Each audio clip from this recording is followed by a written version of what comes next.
Rosiane Carvalho, a você uma boa tarde. Seja bem-vindo à programação. Boa tarde, Alex. Boa tarde para os ouvintes do Alta Frequência e boa tarde à nossa convidada, ilustre convidada, sempre muito esclarecedora as suas participações e sempre disponível para nos ajudar aqui a trazer informação de qualidade, informação precisa para os ouvintes da Band News Difusora, a doutora Maria Benigno. Obrigada, Rosiane. Obrigada, Alex. Boa tarde a todos que estão acompanhando e é sempre um prazer. Doutora Maria, como o Alex já fez na introdução, essa indicação do que representou o último final de semana, então, na sexta-feira, fechou aquele prazo de troca de partido para quem quer concorrer e tem mandato de deputado estadual, que podia usar a janela da infidelidade, né? Daquele um mês que eles podem trocar de partido sem sofrer as punições previstas para essa troca de partido.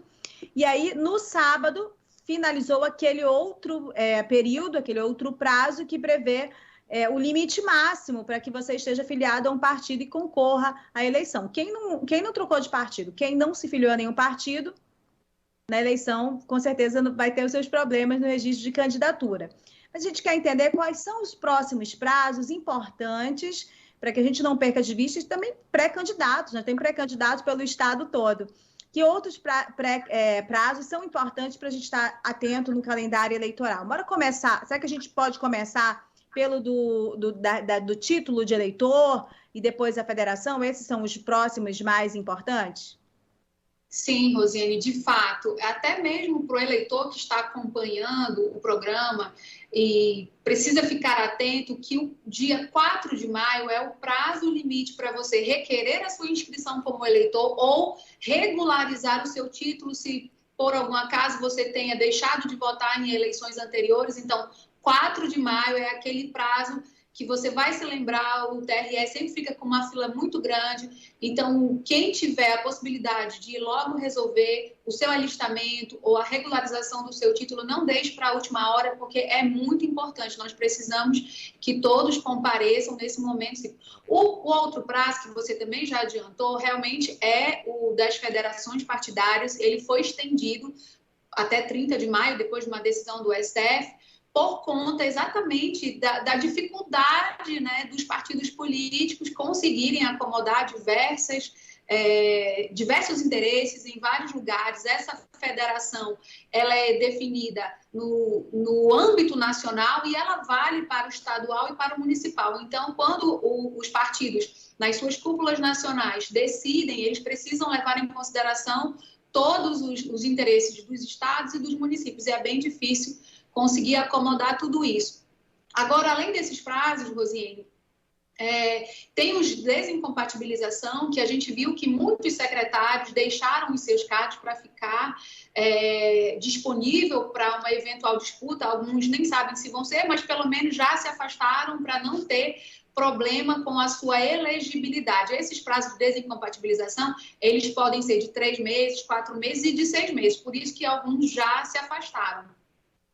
Vamos falar de quem tem que se desincompatibilizar com 6 meses, quem tem que se desincompatibilizar com 3 meses. Qual é o outro prazo que a senhora disse? É 1 mês? O prazo menor é de 3 meses, é aquele que geralmente é aplicado para o funcionário público que não exerce um cargo de comando, uma chefia de executivo. Então, funcionário público, em regra, o prazo de afastamento é de 3 meses. Quando ele for escolhido em convenção, ele já vai lá, pega a ata da convenção, apresenta na sua repartição e pronto. Agora, outros cargos que ou têm uma visibilidade muito grande ou um poder político muito grande, os prazos vão de 6 meses. Por exemplo, secretários de Estado e secretários municipais, a depender dos cargos que eles vão concorrer, eles precisam se afastar com 6 meses. Então, nós vimos secretários estaduais, secretários municipais se afastando nesse prazo de 6 meses para ficarem elegíveis para o cargo de deputado, seja federal ou estadual.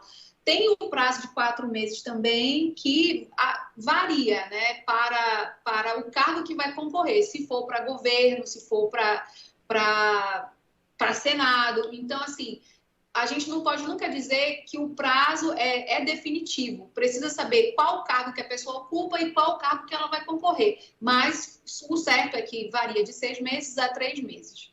Policiais militares entram nesse enquadramento de 3 meses, né? Os policiais militares que não ocupam um cargo de chefia ou sejam considerados autoridades policiais militares, eles ficam nesse prazo de 3 meses. Agora, se eles forem autoridades policiais, se eles comandarem, por exemplo, tropa, eles precisam se afastar no prazo de 6 meses. Agora, doutora, tem também umas regras que elas falam a respeito da participação em eventos, em obras, lançamento de obras, enfim.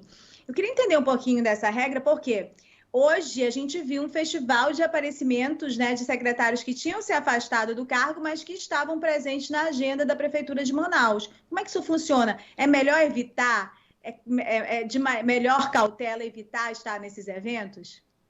Na verdade, a proibição de um candidato ou um pré-candidato participar de eventos como, por exemplo, inauguração ou até mesmo lançamento de programas, ele se restringe a 3 meses antes da eleição. Por isso que, provavelmente, hoje, todos os pré-candidatos se sentiram muito à vontade, sem problema nenhum. A regra, de fato, só pode levar a uma eventual cassação de registro quando já se está naquele prazo de 3 meses, que já é um prazo muito próximo da eleição. Então, de fato, essas pessoas não podem participar de inauguração, de lançamento de programas. Então, 3 meses existem algumas condutas que são vedadas a agentes públicos e elas estão restritas aos 3 meses anteriores à eleição. Então, até lá, nós ainda vamos ver muita participação de pré-candidato nesses eventos. Depois do prazo de final, que agora vem em maio, de retirada de título de eleitor, troca de domicílio eleitoral e também de federações, que é um prazo mais relacionado a pré-candidatos, qual é o prazo que encerra mais imediato e que importa que a gente destaque? Olha, em maio tem esses 2 que a gente falou, tem um que não é muito comum, que é o prazo que o pré-candidato pode começar a fazer financiamento coletivo, é algo que realmente não nenhum pré-candidato tem esse hábito. Em junho, não há nenhum prazo muito específico. Julho começa o prazo para as convenções partidárias. Então, até o início de julho, os partidos políticos precisam estar devidamente constituídos na circunscrição do pleito, regulares, ou seja, com a sua comissão, seja provisória, seja definitiva, devidamente anotada e vigente no TRE, sem o qual eles não poderão participar.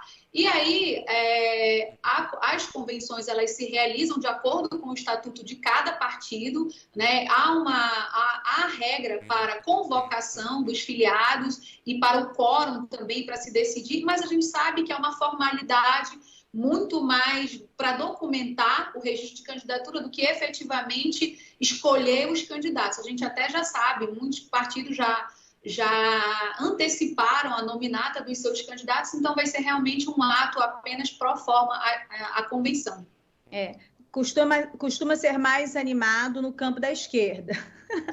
Isso. E aí, porque há debate, muito embora as pessoas critiquem, mas ao menos eu vejo isso como positivo, ao menos é um processo aberto em que a gente consegue ver a atuação e ver como se posicionam as pessoas internamente. Nos outros partidos realmente...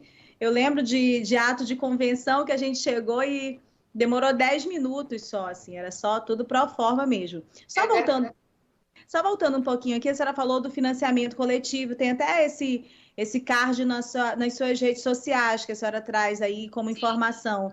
Dia 15 de maio, né, os pré-candidatos poderão iniciar a campanha de arrecadação prévia de recursos na modalidade de financiamento coletivo, desde que eles não façam pedidos de voto. Então, os pré-candidatos todos, incluindo os pobres e os ricos, enfim, mas eles vão poder pedir recursos financeiros aos eleitores sem pedir voto, se preparando para a campanha. Eles podem usar já esse dinheiro? Não, ou só devem usar no período de campanha? Não, inclusive, até é bom para esclarecer, esse financiamento coletivo, ele é cercado de burocracia. O pré-candidato que pretender usar esse mecanismo, ele precisa escolher instituições que fazem esse tipo de serviço e elas devem estar devidamente credenciadas no TSE. Então, é algo também assim que não é, como eu disse, muito usual. O pré-candidato escolhe uma das instituições que estão credenciadas e essa instituição é que faz todo o processo de coleta, né, de recursos. Esses recursos só ficarão à disposição do candidato quando e se ele vier a realmente ser candidato. Se não se concretizar a candidatura, os valores que forem coletados serão devolvidos para os respectivos doadores. E aí o processo de doação é também cercado de burocracia, porque a gente sabe que a doação só pode ser de pessoa física, então tem que ter um CPF, que você possa identificar que de fato aquela pessoa existe, que não é nenhuma pessoa fictícia que esteja ali sendo utilizada para trazer recursos financeiros para uma campanha. Então, é uma burocracia, mas que... E tem limites, né? Exatamente. 10% do que você declarou no seu imposto de renda no ano passado.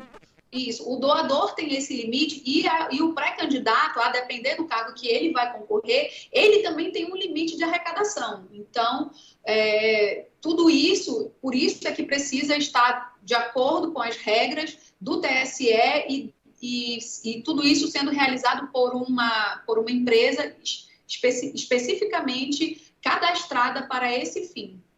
Ok. O tempo vai avançando, vamos avançar, vamos chegar logo nas convenções partidárias, que muitas são pró forma, mas elas devem ocorrer entre dia 20 de julho e dia 5 de agosto.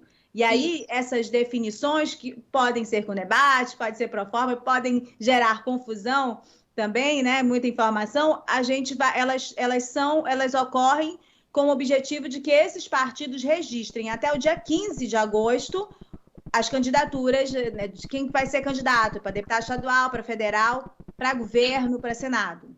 Exatamente. As convenções servem para mostrar quem são dentre os filiados, quem são os escolhidos como candidatos. É uma formalidade que a Justiça Eleitoral exige, a ata da convenção, para identificar quem são os candidatos. Uma vez realizada a convenção, o partido político ou a coligação, no caso de disputa majoritária, apresenta a ata e o pedido de registro que pode ser feito até o dia 15 de agosto, que é a data limite.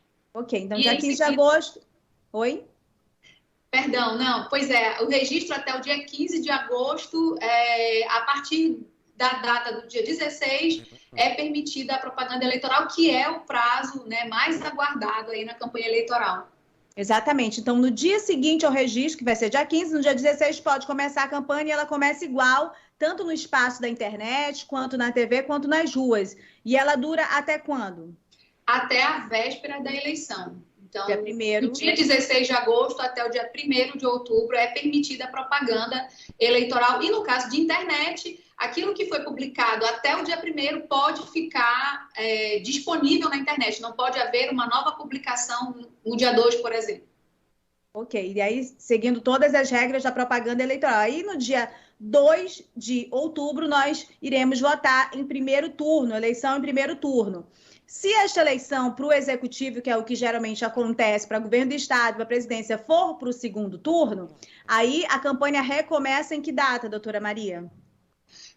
Rose, essa data agora não tenho corretamente, mas eu acredito que na propaganda gratuita de rádio e televisão, ela começa na terça-feira seguinte. Uhum. E aí há não vai ter distribuição de tempo, porque serão apenas 2 candidatos e eles dividirão aquele tempo. Então, e pode haver acordo entre os 2 candidatos para começar ou na terça-feira ou em data posterior, mas a data é terça-feira, depois do primeiro turno. Do domingo, que vai ser a votação. Muito bem, e aí no segundo turno acontece no dia 30 de outubro. Essa vai ser a maratona de todo mundo, dos eleitores também, nossa, como jornalistas, e da senhora também, seus colegas advogados, de tudo que acontece em período eleitoral.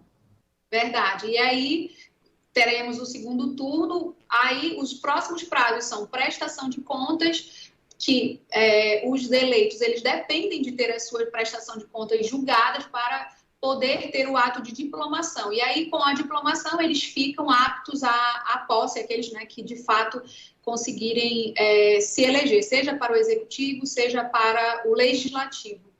Muito bem, olha, já estou aqui, a produção está desesperada, mas acho que a gente conseguiu no tempo fechar todas essas datas importantes. Muito obrigada por sua entrevista, Thaís Gama. Alex, é com vocês.